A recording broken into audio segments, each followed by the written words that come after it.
Cem anos de rádio no Brasil, 100 histórias em Sorocaba e região sobre esse importante veículo que comemorou no dia 7 de setembro a sua primeira transmissão.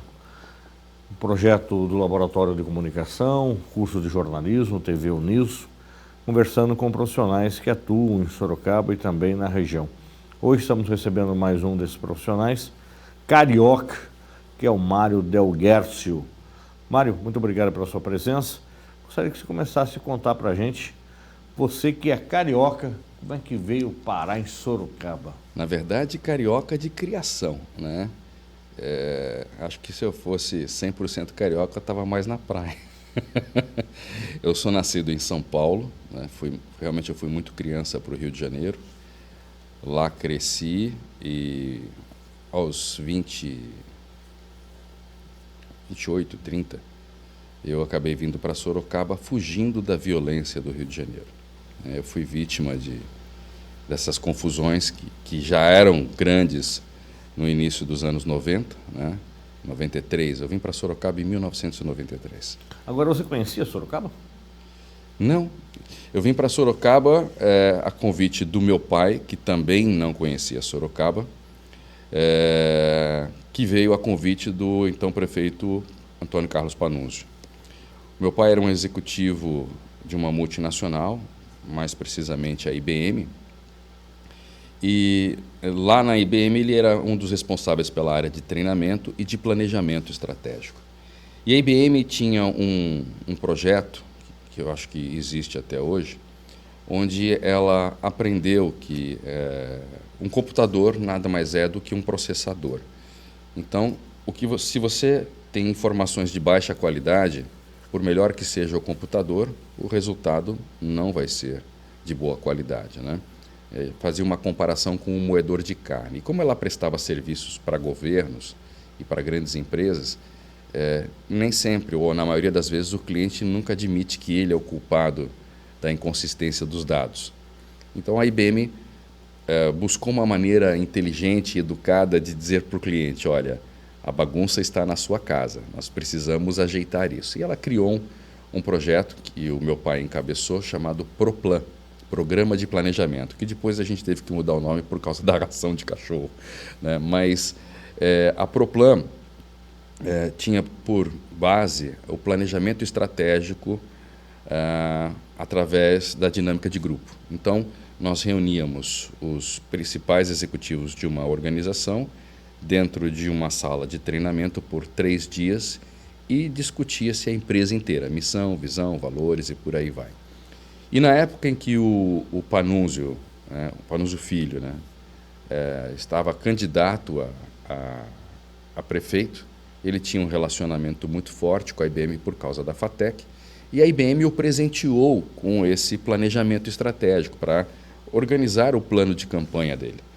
E foi meu pai que coordenou todo esse projeto, né, de planejamento. Então, o Pannunzio e os seus assessores foram para o Rio de Janeiro, foi desenvolvido todo esse planejamento estratégico, o plano de campanha, o plano de governo da primeira gestão do Pannunzio, e o Pannunzio ganhou as eleições.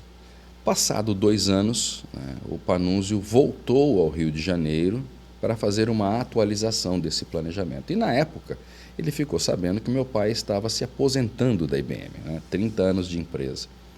E até aí, tudo bem, né? Coincidentemente, pouco tempo depois, o professor Aldo também foi ao Rio de Janeiro para, então, startar o projeto da Uniso, né? Isso aqui ainda não existia. E a mesma coisa aconteceu. Semanas depois, do nada, né, meu pai estava lá com a família discutindo o que ia fazer da vida, toca o telefone e era o prefeito dizendo, olha, Coraci, estou sabendo que você vai se desligar da IBM, você não quer vir trabalhar aqui na prefeitura de Sorocaba, ser meu assessor de planejamento? Meu pai, paulistano das antigas, toda a família, os irmãos em São Paulo, nunca gostou do Rio de Janeiro. Ele falou, vamos estudar a hipótese, né? E desligou o telefone, agradeceu o convite e tudo. Uma semana depois, toca o telefone, professor Aldo Vanucci. Guaraci, estou sabendo que você vai se aposentar. Você não quer vir ajudar aqui a Uniso? Nós estamos criando um projeto, a universidade. E meu pai falou assim, o senhor conversou com o prefeito? Não. Foram 2 contatos da mesma cidade no espaço de uma semana, né? Meu pai falou, bom, é muita coincidência. Se os 2 concordarem que eu trabalhe para ambos, né, porque isoladamente não era um valor convidativo, mas juntos, né, somado à aposentadoria dele, estaria dando mais ou menos a mesma coisa que o salário que ele tinha, né? Eles concordaram e meu pai veio. Foi assim que meu pai veio para Sorocaba, uns 2 anos antes. E aí, nesse entretempo, eu já era casado, né? Já tinha filhos e tudo, filhas. E eu comecei a ter problemas de segurança. No Rio de Janeiro, eu estava no lugar errado, na hora errada, então eu sabia demais, sem querer. Eu fui vítima seria tipo queima de arquivo, né? Esse cara sabe demais. Na época eu já tinha a revista DJ Sound, que foi um projeto muito interessante também, a primeira revista para DJs do Brasil, antes mesmo da Billboard vir para o Brasil.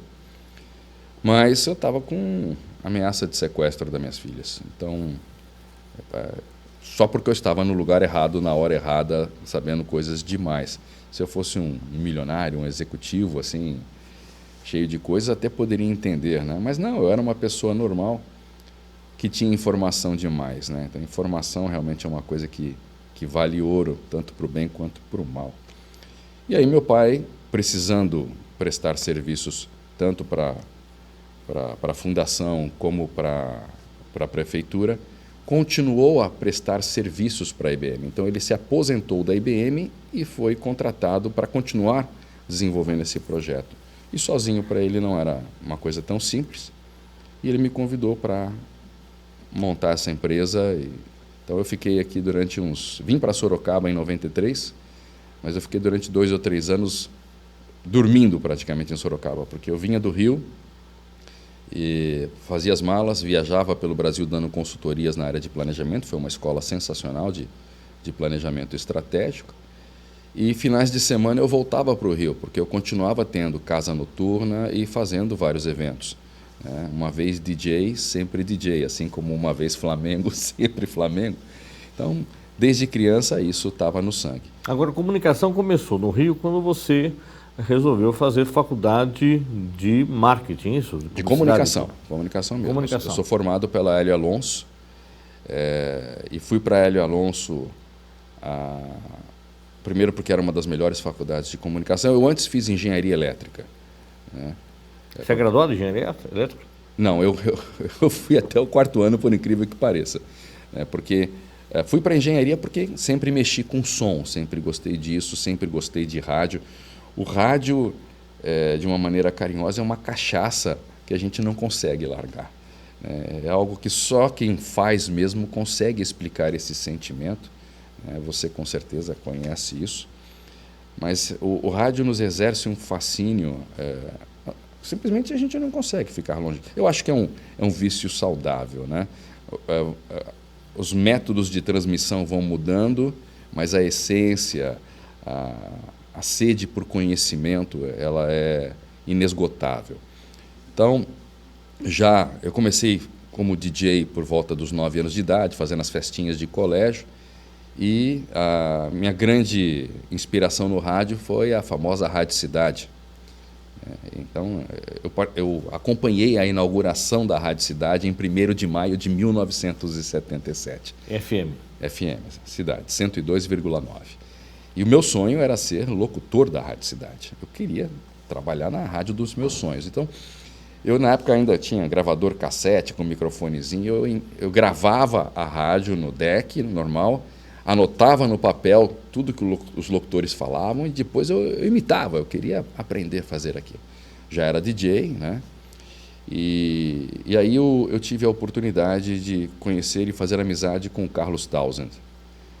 E quando eu entrei para a faculdade de engenharia elétrica, mas já com a cabeça no rádio, né? Elétrica, eletrônica foi porque eu queria mexer nos meus equipamentos. Eu não queria depender de uma assistência técnica. E aí foi por isso que eu fui para a engenharia, mas fazendo festas, fazendo shows finais de semana, e eu queria entrar para o rádio.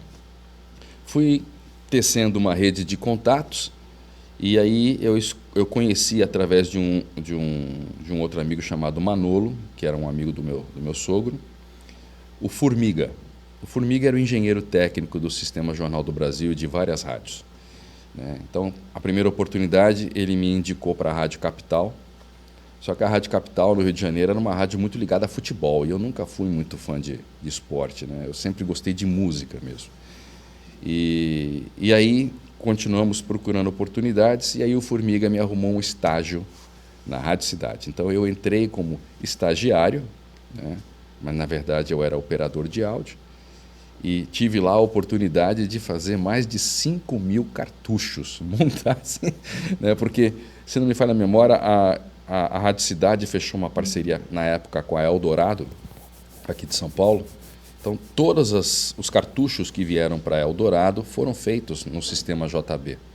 Então, o meu trabalho, a princípio, era chegar às 6 horas da manhã nos estúdios da rádio, tinha lá uma lista de quantas músicas eu tinha que montar, né, fazer os cartuchos. E isso era para o sistema JB e Eldorado. Então eu pegava Jornal do Brasil, que é uma rádio clássica, né, e adulta, como é uma Antena 1 hoje. Nós tínhamos a FM 105, que era uma rádio popular, né, e quem na época estava liderando a 105 era o Fernando Mansur, né, professor hoje também. E o sistema da Rádio Cidade mesmo, que era o meu grande sonho. Então, eu tinha que passar na discoteca, pegar os discos, que eram todos catalogados, trazer para o estúdio onde eu ficava no estúdio B, tinha o A e o B. Eu tinha que ouvir a música, ver se o disco, o vinil estava ok. Se não tivesse, tinha uma máquina para lavar vinil, né? Eu lavava o vinil. Depois que eu lavava, eu ouvia a música novamente, a mesma música, para saber se estava ok. Uma vez ok, eu cronometrava isso enquanto eu ouvia. Tinha lá um gravadorzinho de rolo com um reloginho para a gente bobinar o cartucho. Tinha que ter um cartucho por aqui para a gente mostrar, né? Montava o cartucho na gilete, tudo direitinho. Isso a gente já tinha prática, porque como DJ a gente ficava... Os remixes eram feitos na unha, literalmente, né? E aí eu tinha que gravar. Escutava a mesma música terceira vez. E enquanto gravava, tinha que datilografar na máquina de escrever a etiqueta com o nome da música, autor da música, tempo de duração. E depois de gravado, tinha que botar o ponto de kill, ouvir uma quarta vez. Ou seja, cada uma dessas músicas, no mínimo, eu tinha que ouvir com atenção 4 vezes. Isso me deu uma bagagem musical assim impressionante. Eu tinha que ouvir de tudo, querendo ou não, né? De todos os estilos, da JB, da Rádio Cidade e da 105. Eu sempre gostei de todos os gêneros, eu só não fui muito fã de ópera, né? Mas assistir ópera tudo bem, mas ouvir ópera não era uma coisa que me agradava muito. Música clássica sempre gostei também. E mais de 5.000 cartuchos, né? E ao mesmo tempo fazendo festas, que não o DJ de casa noturna é diferente do DJ de festa. O DJ de casa noturna, eu toco só EDM, só disco, só house, só funk. Ele vai lá numa casa tocar só aquele gênero para um público que já está predisposto a dançar. O DJ que trabalha com eventos, casamentos, 15 anos, essas coisas, ele tem que conhecer de tudo um pouco, porque você tem que arrancar as pessoas da cadeira. Elas não foram lá para dançar, elas foram lá para prestigiar alguém ou pela boca livre. Então, a habilidade de perceber o público e tocar de tudo, né, é essencial. E essa bagagem que eu tive na rádio colaborou muito nisso, né, nesse conhecimento. E eu sou um devorador de vinil. Tenho, sei lá, uns 5.000 hoje. Eu não jogo nada fora. Vou guardando. Tem 6, 7 tera de música no computador. 5 mil vinis, está tudo lá. O dia que eu morrer, minha mulher vai jogar tudo fora, provavelmente. Mas essa paixão que a gente tem pelo rádio e pela música são muito parecidas. E você chegou a ter oportunidade de fazer locução lá no Rio? Sim, então. O meu desejo era ser locutor da Rádio Cidade. E eu peguei a época de ouro, porque Carlos Townsend, Fernando Mansur, Marcelo Mansur, o DJ Memê, somos amigos até hoje, DJ Malboro, né? Cacá, Luiz Carlos, Cristóvão, era a elite da Rádio Cidade que estava lá. Eu estava assim, trilhando o meu sonho. E aí, obviamente, a voz da gente vem desde de jovem, né? O pessoal ligava para marcar festa comigo e falava assim: o senhor pode nos atender? E eu lá com os meus 17, 18 anos, não, claro, posso, né? Ser chamado de senhor era o máximo. Hoje, quando chama a gente de senhor, eu falo: senhor, eu estou passado, pô. Como as coisas mudam, né? Mas, como eu estava lá no estúdio de produção, no estúdio C, que ficava bem em frente ao meu, era onde eram produzidos os comerciais. E, obviamente, nós fomos criando amizade entre os operadores e tudo. E eles perceberam que dava para aproveitar, né? Me aproveitar nesse sentido. Então, eu comecei a gravar comerciais, os offs. Mas eu não podia ser oficialmente locutor da rádio, teoricamente, porque a rádio naquela época, estou falando dos anos 80, ainda era área de segurança nacional, né? Então um estagiário não poderia ser locutor da rádio. Mas eu comecei a gravar vários comerciais naquela época. E Jean-Claude Van Damme apresenta, né, com os efeitos, um SPX 90, foi o primeiro rack de efeito da Yamaha que eu conheci. Aqueles gravadores Ampex com velocidade de 15, monstruosos. Era maravilha, pegar, meter aquela mão, rodar assim, aquelas fitas. Era maravilhoso aquilo. 4 pistas, 8 pistas, aquela fita de 1 polegada de espessura, aquilo tudo era fascinante. E a amizade com todos os locutores e o meu sonho de ser locutor, a coisa começou a crescer por aí. Eu já vinha imitando desde criança, né? Então eu estava curtindo aquilo adoidado, né? Inclusive, na época, como eu era o estagiário que falava inglês e francês na rádio, e o pessoal da rádio, tirando os locutores da Rádio Cidade, era a velharada do rádio, né? Tanto que, quando eu entrei, o Formiga falou assim para mim: olha, faz de conta que você é burro, tá? Eu estudava engenharia, falava inglês e francês, né? Meu pai me deu uma educação sensacional, o que eu tenho hoje devo a ele isso, com certeza. E quando chegou o primeiro DAT do Brasil, foi para o sistema JB. E quem tirou o DAT da caixa foi o estagiário, porque era quem sabia ler o manual em inglês, né? A velharada ficava pistola com isso, né? Mas eu tive a oportunidade de tirar o primeiro DAT da caixa, estudar como funcionava, e foi o estagiário que foi gravar o primeiro show ao vivo do Paralamas do Sucesso no Circo Voador. Com o DAT. Com o DAT. Então eu carrego esse privilégio de ter gravado ao vivo o primeiro show dos Paralamas do Sucesso no primeiro DAT do Brasil, né? Nessas brincadeiras de grava para lá, grava para cá, passado um certo tempo, e eu estava cursando Engenharia Elétrica na PUC do Rio de Janeiro, apareceu uma oportunidade, eu não lembro qual foi o locutor que saiu na época, e eu fiz o teste e passei. Foi o dia mais feliz e o mais triste, digamos assim, na minha história, que eu tenho na minha lembrança. Porque eu passei no teste, foi uma festa, o sistema JB de rádio ficava no 5º andar do Jornal do Brasil, lá em São Cristóvão. E naquela festa toda eles falaram: desce lá no RH, que era no 5º andar, e já acerta a sua papelada. Eu ia efetivamente ser locutor da Rádio Cidade, que era o meu sonho. E aí eu desci lá no RH, aí veio a parte triste, né? Nome, endereço, telefone, preenche aquilo tudo, né? Formação, né? Engenharia elétrica.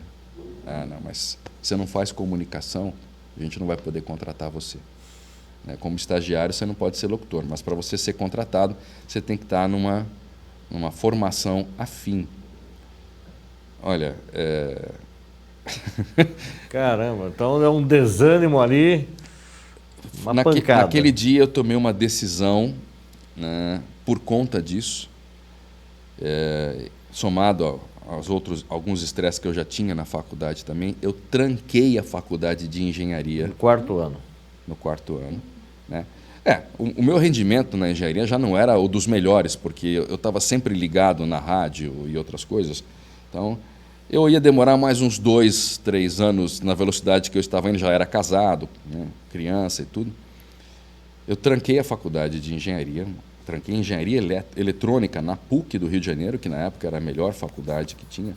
Eu tinha passado para a Cefet, que era federal também, mas se eu quis ir para a PUC, eu podia ir para a PUC, meu pai me deu esse privilégio, que era a melhor faculdade de eletrônica na época, e fui estudar em casa as minhas apostilas de ensino médio, na época colegial, né, 2º grau, para fazer o vestibular de novo.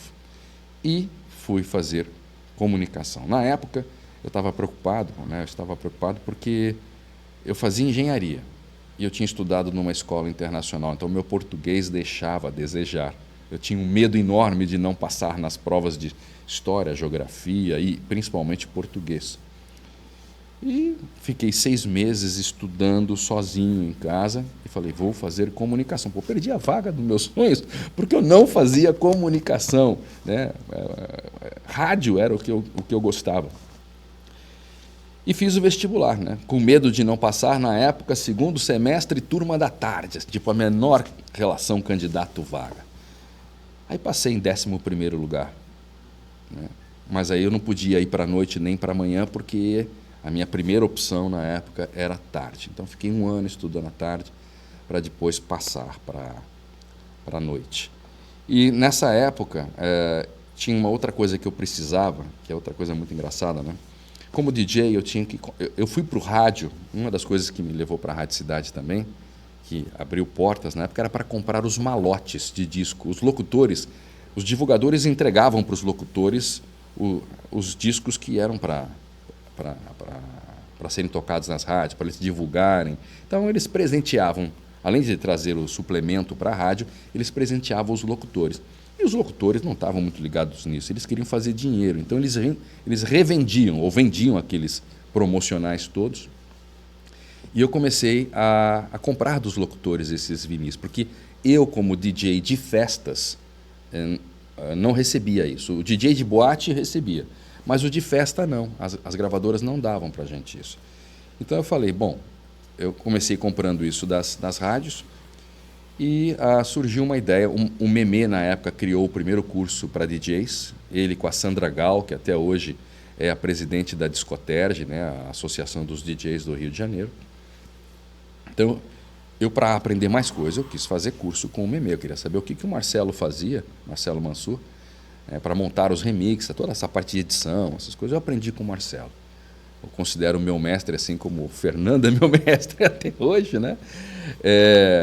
Fui aprender isso com o Marcelo e aí me veio uma ideia, né, que deu muito certo.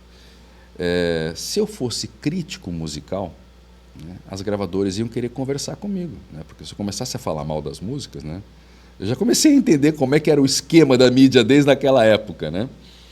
E aí eu juntei com a Sandra Gal, que tinha montado o primeiro curso de DJ com o Marcelo, Douglas Futuro, que é um médico sensacional e foi meu sócio, e Yolanda Junger, que era amiga da Sandra Gal, e nós criamos o jornal DJs in Concert. Foi o primeiro jornal tabloide, né, formato tabloide, para DJs. E começamos a rodar todas as casas noturnas de Rio, São Paulo, distribuindo esse jornal para DJs, falando dos DJs e das playlists e das músicas que saíram.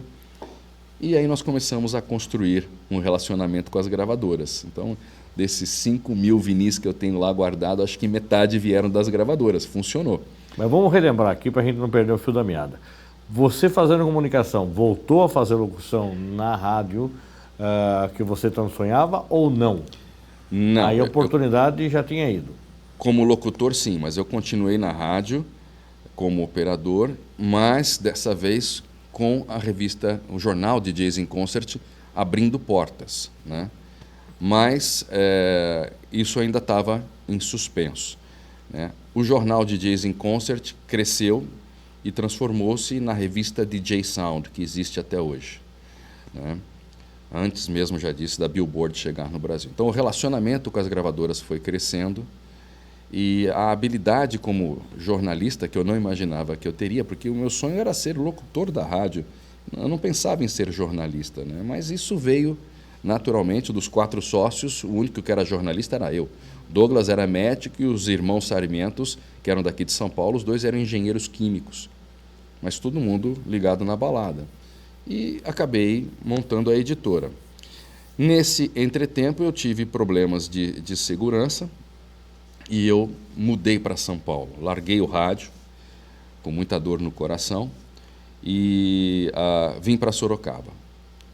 Aqui em Sorocaba, fiquei durante 3 ou 4 anos com a empresa de consultoria, viajando, trabalhando na área de planejamento estratégico. Aí eu fiz pós-graduação aqui na Uniso, na área de marketing político também. Então, foi a engenharia, o jornalismo, pós-graduação em administração de marketing, e depois eu vim a fazer Senac, inspirado pelo mestre com quem converso agora, né? Porque eu não acabou fazendo, ou seja, profissionalizando o que você já era capacitado no curso de radialista do Senac.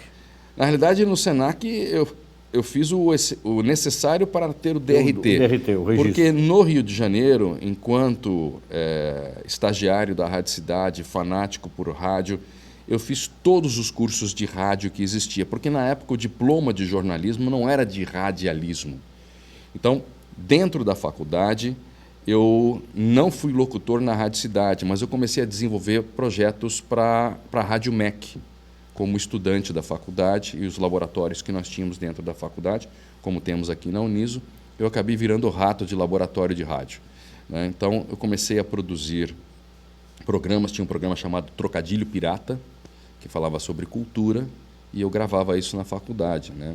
Usando a faculdade como escudo, né? Comecei a desenvolver programas para a Rádio MEC.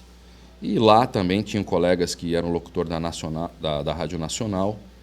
O Maurício Berger, também hoje muito conhecido em São Paulo, foi meu colega de faculdade. E já naquela época ele era locutor da Ipanema, que era a antiga Rádio Nacional que virou a Ipanema FM. E eu acompanhava, eu ia junto com os caras para cima e para baixo. Aí saí do Rio, vim para Sorocaba. Aqui montei a parte editorial, continuei com a revista DJ Sound, até que depois eu me desliguei da revista por problemas entre sócios. E aqui eu criei a revista Job, do Colégio Objetivo. Então a parte editorial começou a crescer e criei a Studium Comunicações e Marketing, que é uma empresa que existe até hoje, uma agência de publicidade com 30 anos aqui em Sorocaba, né? Dado um certo tempo, em 2000, nossa, agora eu já não sei o ano exato, mas lá pelos idos de 2000 e pouco, eu estava muito estressado, eu falei, vou fazer o que eu gosto, né, e vou voltar para o rádio. E aí, um outro grande amigo aqui em Sorocaba me abriu uma oportunidade na Rádio Tropical, de Votorantim, uma rádio comunitária. E lá eu fui, uma rádio comunitária, em terra de cego, quem tem olho é rei, né? Então, além das grandes amizades, né, quem me apadrinhou na rádio foi o Everaldo Nazari, hoje está na Cruzeiro até hoje, né? Um grande amigo, também um grande apaixonado pelo rádio, um mestre da informática. O Everaldo consegue fazer milagres no rádio, né? Na época em que eu entrei para Tropical, as pessoas que lá estavam, alguns tinham conhecimento de rádio da antiga e a maioria era voluntário, como a gente conhece nas rádios comunitárias, pessoas da comunidade que querem ter voz e vão lá fazer os seus programetes, né? E eu vim com toda essa bagagem e formação de rádio que eu trouxe do Rio de Janeiro para uma rádio pequena, comunitária, e eu também tinha conhecimentos de informática, principalmente na parte de produção, essas coisas, e comecei a ter mais liberdade dentro da emissora. E lá eu fiquei durante 13 anos. Fiquei na Tropical durante 13 anos. Até que surgiu uma outra oportunidade. Mudou a direção da rádio, eu não concordava muito com a nova filosofia. E aí a rádio comunitária eu tinha que pagar pelo horário. Eu estava 13 anos lá trabalhando de coração, de graça, virando noite, conseguindo várias parcerias para a rádio. E aí, da noite para o dia, olha, agora se você quiser continuar aqui, você vai ter que pagar X pelo teu horário e ponto. Eu falei, não. Ainda fiquei um certo tempo e fui convidado para ser coordenador da Hiper FM em Iperó, né? Antes disso, ainda fazendo a Tropical, eu recebi a oportunidade de ir para a Band, né? Fazer o Pista da Band ao vivo aqui em Sorocaba. Acho que foram uns 3 anos, né? 3 ou 4 anos que ficamos juntos. Aos sábados, né? Sábados à noite. Ao vivo, lá. Ao vivo, exatamente, né? Eu devia ser o calo do caju. Porque eu estava acostumado com aquela liberdade que eu tinha na Tropical, onde eu fazia e desfazia tudo. Então, aprender a trabalhar travado dentro de um sistema, não vou dizer amarrado, porque eu acho que eu tinha muita liberdade, o Theo me deu liberdade para fazer as coisas do jeito que eu queria. Foi muito bacana. E eu tinha, na época, um parceiro de programa que já nos deixou, que era o DJ Ney Oliveira, né?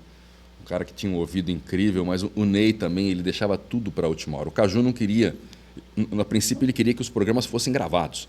Então os sets tinham que vir prontos para não acontecer erro no ar, essas coisas. Eu falava, pô, Caju, não é a mesma coisa, você fazer ao vivo, mixar ao vivo, e já estava acostumado a fazer isso na 97 de São Paulo, porque com a revista a gente visitava várias rádios e várias casas noturnas, e aonde a gente ia, o pessoal pedia para a gente tocar ao vivo, né? Então eu falei, por que eu tenho que fazer isso gravado? Eu fui insistindo, até que eu convenci, e eu levava as CDJs, montava e desmontava aquilo todo sábado à noite na rádio, né? E a confiança do Teodoro em mim era tão grande que eu tinha a chave da rádio também. Isso me deixa muito, muito orgulhoso saber que me foi confiada a rádio da Band aqui de Sorocaba. E a programação da Band naquela época permitia esse estilo de programa. Só naquele horário. Eu era o peixe fora d'água, né? Porque a Band tem um estilo mais popular, né? Mais pagode, mais sertanejo, e eu vinha com música dance, sábado à noite. Mas a brecha é que era a mesma programação de São Paulo. O que nós conseguimos foi fazer ao vivo de Sorocaba. Eu desengatava a rádio da rede e fazia localmente ao vivo, e depois a gente engatava de volta. De novo, mais uma experiência sensacional, né? De você estar trabalhando numa emissora que funciona em rede e aprender a engatar, desengatar, seguir os breaks, aquelas coisas todas. Tudo isso foram coisas que eu fui aprendendo. Não foi a faculdade que me ensinou isso, né? Foi a vida, foi a prática. Eu adorei tudo isso, até que, infelizmente, o Ney também teve câncer e, em 30 dias, o nosso amigo foi levado para o céu. Aí, depois que você também terminou o curso de radialista do Senac, você, já com todo esse potencial que você tinha, a graduação em comunicação e essas experiências de mercado, você foi dar aula no Senac. Com muita alegria, com muito prazer, né? Sinto falta disso ainda, de vez em quando a gente colabora com isso. Devo ao mestre aí essa oportunidade. A amizade com a Adriana Fratini existe até hoje, trocamos informações. E descobri uma outra coisa também, que assim como eu descobri a vocação pelo jornalismo e pela redação, que eu não sabia que tinha, o prazer em ensinar. Às vezes eu chego a ser um pouco chato, né? Porque as pessoas perguntam como vai e você conta, né? Você começa a explicar como faz, como deixa de fazer. Ontem mesmo eu estava fazendo um casting, porque hoje eu trabalho com produção e dublagem. E não são raras as vezes onde preciso de outras vozes, né? Então a gente abre nas redes sociais, olha, estou fazendo um casting, preciso de locutores e locutoras com dado perfil, etc. e tal, e começa a chover gente no WhatsApp e no Facebook, olha, quero participar dessa oportunidade e tudo. E eu não consigo não explicar para as pessoas como fazer, dar dicas. Olha, qual é o microfone que você está usando? Experimenta esse, troca isso, troca aquilo. Eu percebo que muitas vezes eu gasto um tempo muito grande, né, que poderia estar sendo usado em outra coisa, ou até no meu próprio trabalho de dublagem, ensinando as pessoas, sem cobrar por isso. Aliás, nesse processo, um pouco antes, eu tive a oportunidade de fazer uma especialização com o Márcio Seixas, né, o nosso grande mestre, versão brasileira Herbert Richard, do clássico do Márcio, né?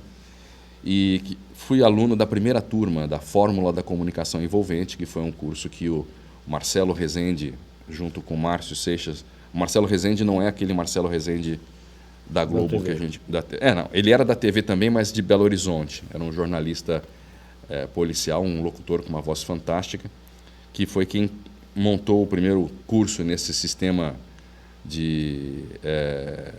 que nem você tem os lançamentos hoje na internet, né, cursos online, e convidou o Márcio para fazer um curso de locução. E eu fui aluno dessa primeira turma.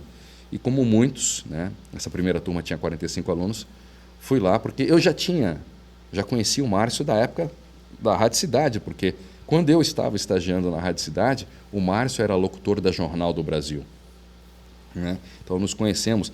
Na mesma época, era locutor jornalístico Sidney Rezende. Ou seja, eu tive a oportunidade de estar com as grandes estrelas do jornalismo e do rádio na Rádio Cidade naquela época. Então, eu tive grandes mestres, né? E eu acho que eu pude aproveitar isso. E aí, o Márcio e o Marcelo montaram essa fórmula da comunicação envolvente, que foi um curso sensacional. Eu devo ao Márcio Seixas muito do que eu sei hoje, né, em termos de não só de locução, técnicas de locução e articulação e pronúncia, etc., mas na dublagem também. Mas, infelizmente, o Marcelo e o Márcio se desentenderam. E o Marcelo quis continuar com o curso mesmo sem o Márcio. Isso em meio a uma briga judicial enorme, que na internet foi um tremendo de um estardalhaço. Mas nós resolvemos continuar passando gratuitamente para as pessoas o conteúdo que nós aprendemos nesse curso.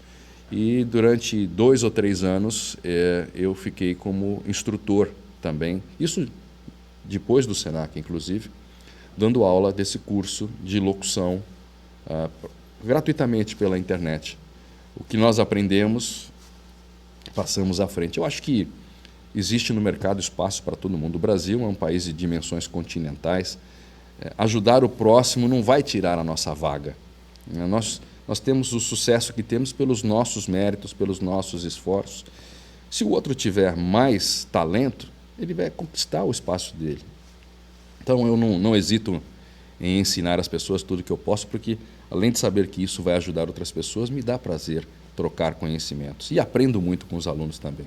Aí, Mário, você acaba hoje tendo uma estrutura em casa de um estúdio, né? Estamos conversando até de um microfone específico aí que eu não conhecia, que você trouxe uma foto para eu ver. E você hoje também acaba prestando um serviço de locutor para o mundo, vamos dizer assim. Como é que surgiu você perceber que existia esse mercado de trabalhar em casa, em home office, com uma bela estrutura e atender ao mundo?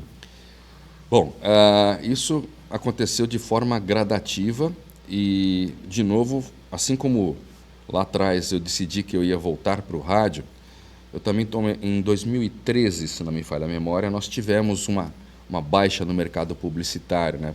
A crise financeira, essas confusões todas do mundo, e o mercado da propaganda teve uma oscilação maior.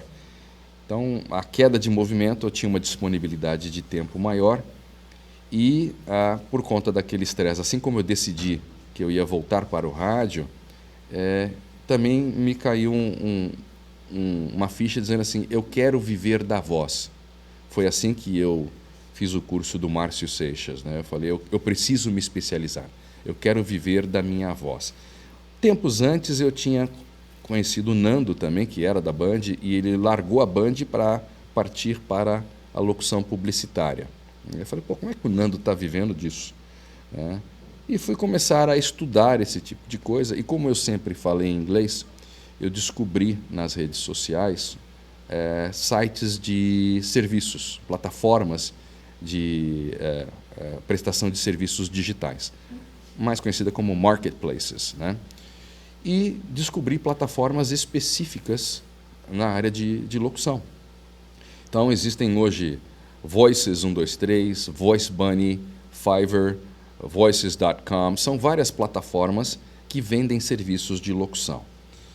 E como eu falo inglês, aquilo para mim é como se eu estivesse conversando com você em português agora, né? Eu fui alfabetizado em inglês, meu pai me deu essa oportunidade e essa facilidade me colocou de novo, eu tive essa sorte numa posição de destaque. Por quê? Essa plataforma que eu entrei, para a qual eu já trabalho há quase 10 anos, não tinham brasileiros. É uma plataforma israelense que hoje vende para o mundo inteiro, mas quando eu resolvi abraçar essa ideia, só tinha 3 brasileiros, eu e mais 2, né, oferecendo serviços de locução online, que são serviços um pouco mais baratos do que você comprar do Clube da Voz ou coisas desse tipo. E eu também tinha as minhas limitações em locução, eu estava me especializando. Resolvi me dedicar a isso 24 horas e, para minha felicidade, né, e para o azar dos outros 2 colegas que estavam na plataforma, os outros 2 não falavam inglês fluentemente e não eram profissionais da voz, eram franco-atiradores, tipo assim, gravo audiolivro, eu sei ler, então eu vou gravar audiolivro e vou começar a ganhar dinheiro com isso. É possível? É possível para qualquer um, mas a partir do momento em que você começa a se especializar, né, fica fácil para o contratante, para o cliente que está prospectando uma voz, perceber essa diferença. E, na mesma hora, eu me despontei em relação a esses outros 2, ou seja, eu era o único brasileiro profissional da voz, digamos assim, nessa plataforma, recebendo um valor ridículo. Na época era $5 a cada 500 palavras, né? E esses $5 você recebe lá fora, né? Então, para receber tem comissão da agência, que é de 20%, mais o câmbio, não sei o quê, ou seja, você perde 50% disso. Então, é como se você recebesse $2,50 para gravar 500 palavras, né? E eu abracei isso. E trabalhava e não via muito resultado financeiro. Mas como eu comecei a investir na capacitação, eu acho fundamental, para quem me ouve nesse momento, guarde isso, né? Capacitação é fundamental, especialização é fundamental.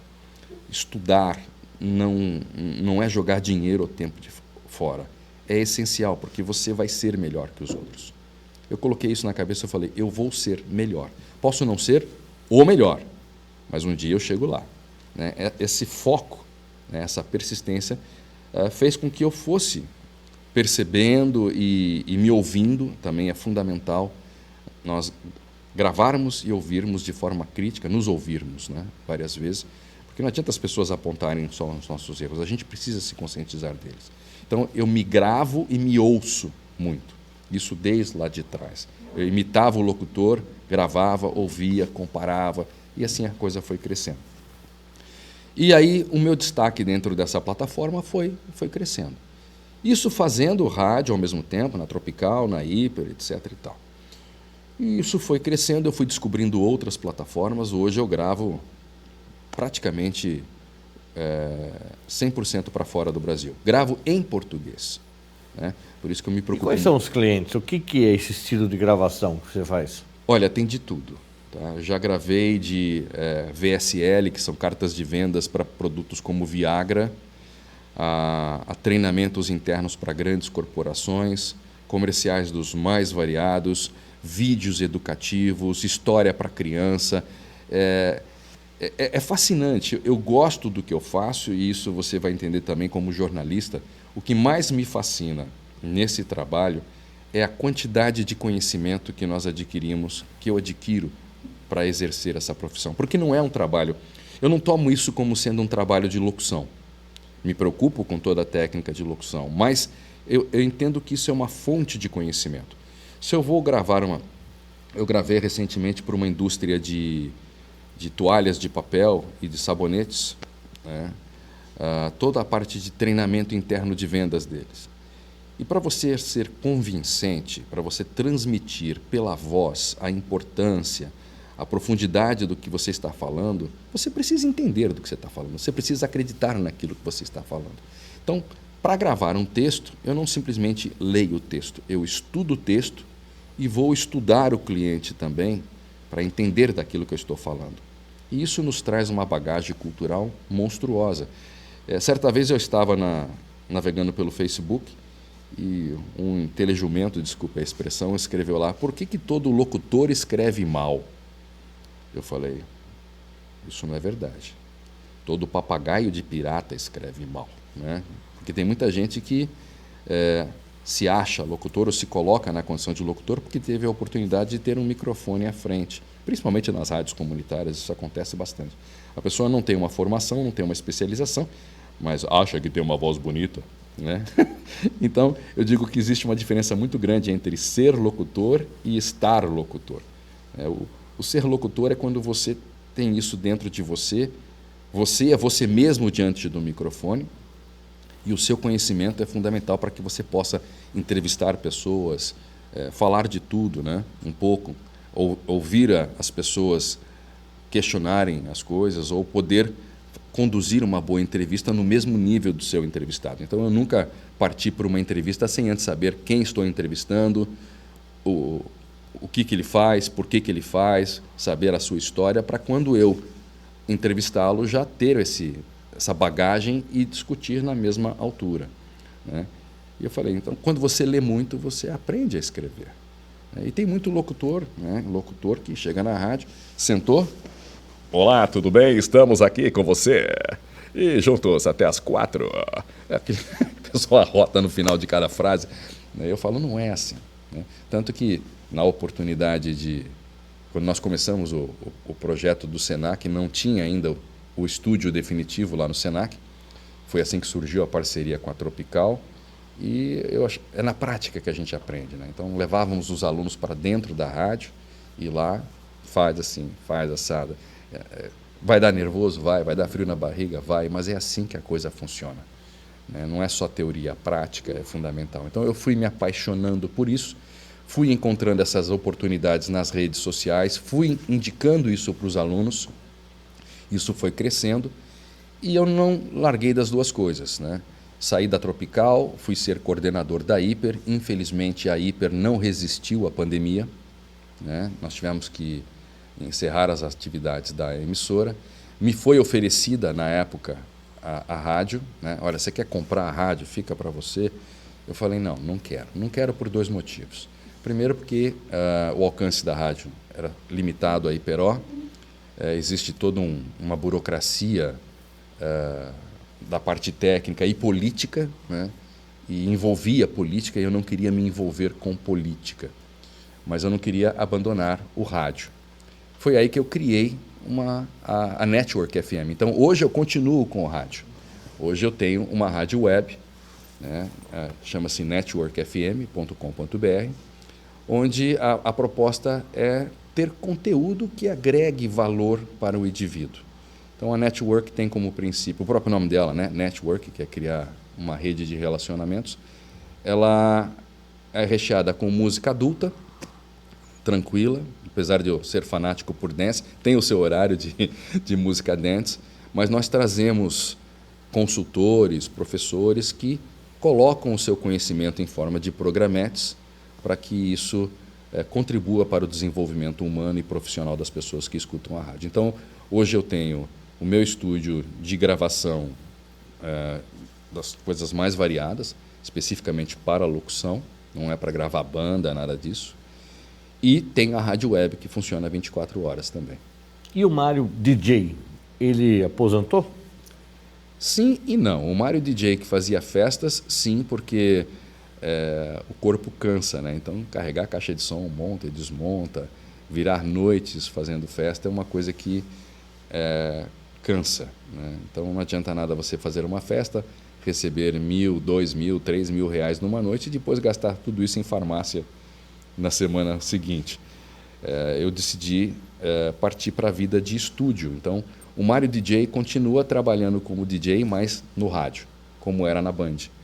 Então, nós estamos desenvolvendo sistemas de comunicação via Zoom, Skype, o Ndesk. Nós conseguimos descobrir que conseguimos fazer transmissões em estéreo pelo Ndesk sem delay.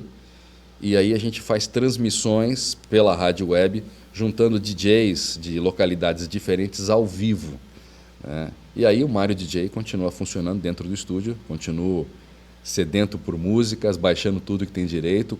Sou um devorador de HDs com músicas e músicas. O vício continua. Posso até não gostar da música, mas eu quero ter todas. Então eu baixo muita música, acompanho os divulgadores e faço os meus sets. Não com tanta frequência quanto eu gostaria, porque a parte de locução, graças a Deus, cresceu bastante. E às vezes eu brinco dizendo que eu vejo o sol nascer quadrado, né? Porque como eu montei um home studio, não é pequeno, ele é grande, né? Mas você sai da cama e vai para o estúdio. E sai do estúdio e volta para a cama praticamente. Eu não saio de casa porque não dá tempo, né? E tem um outro porém, que é o horário um pouco louco, porque como eu gravo para fora do Brasil, eu estou sujeito aos fuso horários. Então, gravo para a China, 11 horas, 12 horas à frente, muito para Sempre em português ou também em inglês? A minha negociação toda é em inglês. Eu gravo em português e em inglês. Existem as duas situações, sim. Mais em português do que em inglês. Eu trabalho, na realidade, isso foi abrindo novas portas, porque eu não vivo só da locução. Né? Como jornalista, como profissional de comunicação, como consultor de comunicação corporativa, isso foi me dando abertura e visão para outras coisas. Então, hoje, eu trabalho muito como tradutor, dublador, né, redator. Eu desenvolvo roteiros para clientes. Ou seja, esse mercado digital ele foi abrindo de uma forma incrível. Então, hoje, um cliente me procura inicialmente para gravar um áudio antes mesmo de ter o roteiro. E como publicitário, como jornalista, eu consegui abraçar isso também. Então, eu vou estudar a empresa, criar o roteiro, fazer a gravação e depois toda a parte de sonorização disso, sonoplastia disso também. Então, o leque ficou bem mais amplo, não é então só da você faz locução. aquela locução que a gente chama a seco, ou seja, só manda a voz ou você já manda produzido? Mais do que produzido, sincronizado. Aliás, é um problema que eu sofro muito, né? O português é uma língua mais longa quando comparada com o inglês, com o russo, com o chinês. Né? Basta você pegar algumas palavras simples. Gato, 2 sílabas. Em inglês, cat, uma só. Cachorro, 3 sílabas. Em inglês, dog, uma só. Chair, 1 sílaba em inglês. Cadeira em português. Então, quando você pega um texto em inglês e traduz para o português, ele nunca vai dar o mesmo tempo. O nosso idioma é de 10 a 20% mais longo que os demais. E para encaixar dentro do tempo pré-programado? Aí vem uma outra coisa que existe, não vou dizer que é só no Brasil, mas os estrangeiros não entendem isso, que é a tradução para a dublagem. São profissionais específicos, eu faço isso também, aprendi na marra, né? Que, dada a riqueza do português, nós temos 20 maneiras diferentes de falar a mesma coisa. Então, nós temos que não só traduzir o texto, mas adaptar as expressões e as palavras para que elas fiquem o mais próximo possível do tempo original. Essa é uma opção, né? Toma bastante tempo, né? E em muitos casos, quando é para dublagem mesmo, com sincronismo labial, isso é ainda mais complicado. Você fala de dublagem aí, é dublagem de comercial, dublagem de filme, dublagem de personagem, como é que é? De tudo, aparece de tudo. Esse é o meu fascínio pelo que eu faço hoje. Ontem mesmo eu estava fazendo casting para dublagem de vídeos para o TikTok.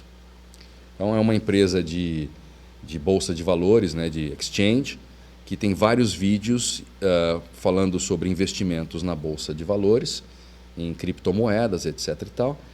E é russa e ela está traduzindo isso para 15 idiomas. Então surgiram em vários lugares do mundo o que eles chamam de localization studios, ou seja, estúdios de localização, de tradução e dublagem.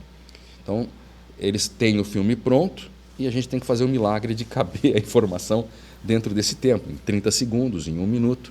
Né? Nós temos material didático, treinamento, e hoje, com a internet, tudo é para o mundo. Né? Eu dublei vídeos infantis para criança, tem uma série chamada Vlad e Nick, também, que são russos que moram nos Estados Unidos, e começaram a produzir filmes para criança, com os filhos deles, participando de várias atividades. São traduzidos para 15 idiomas. É uma fonte de dinheiro inesgotável esse negócio. Mas para você regionalizar isso, né, para o Brasil, precisa ser customizado no português do Brasil, que é uma outra dificuldade que o estrangeiro não entende. Não consigo perceber como é que eles não enxergam isso, né? Portugal tem 10 milhões de habitantes, só São Paulo tem 20 milhões, a grande São Paulo. E eles me mandam traduções no português de Portugal. E eu digo, isto não é para o Brasil, isso está diferente, sei lá, né? Estou aqui a estudar o seu material, precisamos fazer algumas adequações. E ele fala, mas eu já paguei para traduzir. Eu falo, não vai rolar, tem que fazer de novo. E foi aí que eu comecei a fazer a adequação dos textos, a correção. Português do Brasil, português de Portugal são muito semelhantes, nos entendemos muito bem, mas não são iguais, né?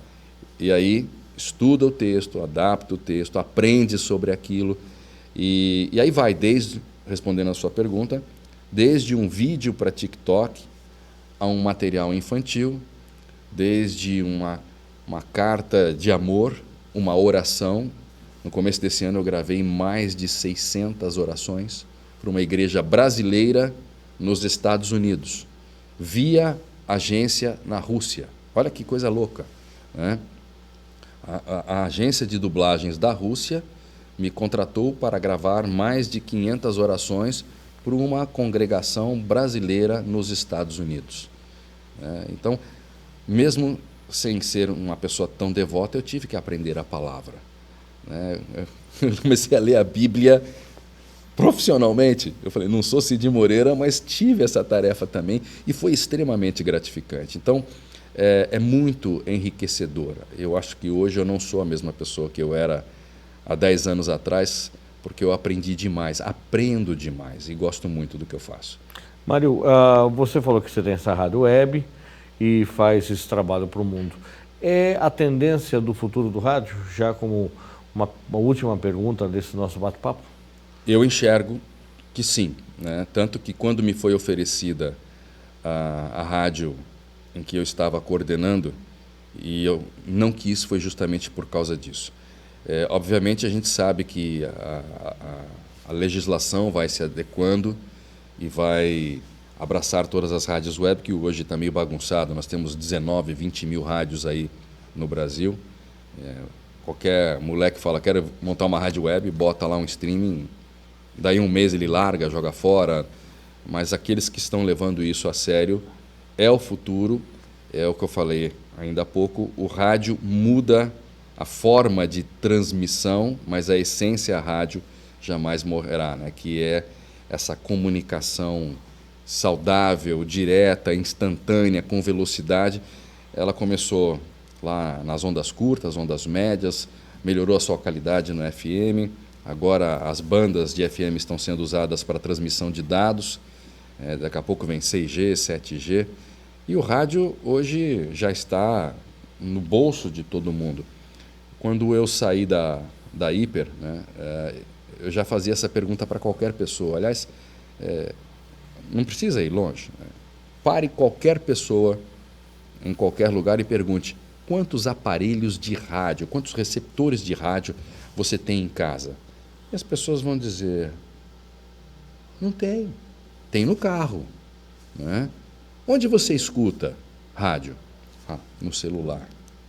Então, para que eu vou montar um estúdio com toda a estrutura? A estrutura de estúdio é a mesma, né? Mas a transmissão disso, que é a parte cara da coisa, mais cara, né? Em termos de consumo de energia, né? Olha o tamanho de um transmissor, quantos quilowatts isso consome, olha a necessidade de uma torre e a limitação de transmissão. Olha, a minha rádio web ela está sendo ouvida em Angola, em Portugal, em Macau, na China, porque ela fala português, mas uma pequena rádio em Sorocaba está sendo ouvida pelo mundo, enquanto que a rádio comunitária em que eu trabalhava tinha um raio de 4 quilômetros, 8 quilômetros, e aquela briga eterna, olha, você está extrapolando o raio de ação, olha, a sua antena está com chiado, é ouvinte ligando que não estou conseguindo ouvir a rádio porque ele está numa região de sombra, o sinal do FM não transpõe montanhas, cria sombra. Eu falei, não, o futuro é digital. E parti para a rádio web, acredito muito nisso, continuo investindo e acho que todas as rádios hoje têm que estar na rede, porque as pessoas não têm aparelho de rádio. Olha o que a Jovem Pan fez, né? Só no digital.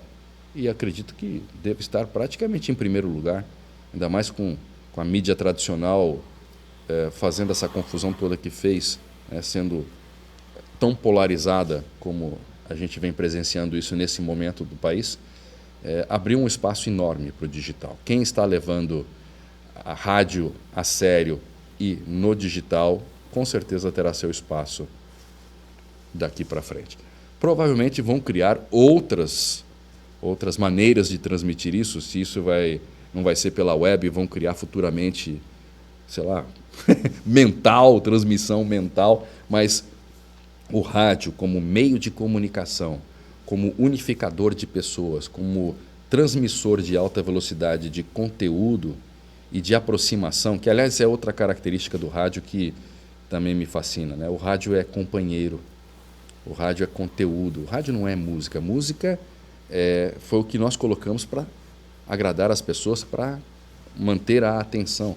Mas o conteúdo, a informação é a essência que fascina, e essa, enquanto o homem existir, eu acho que só tende a crescer, né? E outra coisa que eu acho importante ressaltar, rádio não é TV, né? O rádio brinca com a imaginação das pessoas, né? Você ouvir rádio é diferente de você assistir um podcast de vídeo, né? Para uma entrevista, tudo bem. Eu ainda gosto do rádio tradicional, onde as pessoas imaginam quem está do outro lado, né? Se é um rapaz alto, bonito, loiro, de olhos azuis, se é um negão forte, com aquela voz grave.